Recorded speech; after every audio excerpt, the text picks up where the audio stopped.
So let's just talk about time and datetime module in Python. So these two modules are mainly used to handle the time and date. So first of all, let's just talk about the time module. So this is one Unix timestamp in seconds. So this is basically the count of seconds since January 1st, 1970. So this is one low level operation and it is mainly used for measuring intervals and also delays, etc. And this module has several methods. Like in example, we have the time method, sleep method, and also we have the local time method, and so on. So to use the time module, first of all we have to import the time module. So here we can find the current time. So we have to use time.time method.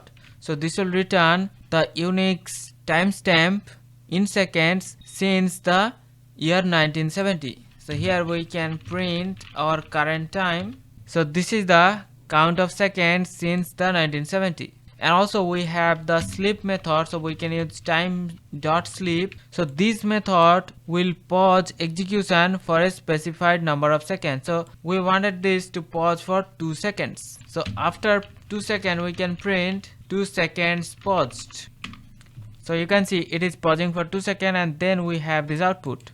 And also we can use the local time method. So time.localTime. So this will convert a timestamp to a structured time object. So let's just print this. So here we have the year, we have the month, we have the day and time, minute, second, and so on. So this is one complete object of the struct time.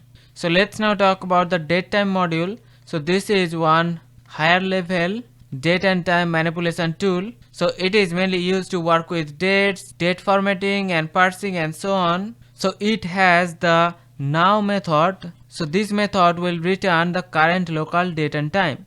And also we have the date method. So it returns the date consisting of the year, month and the day. And also we have the time delta. So this is mainly used for time difference.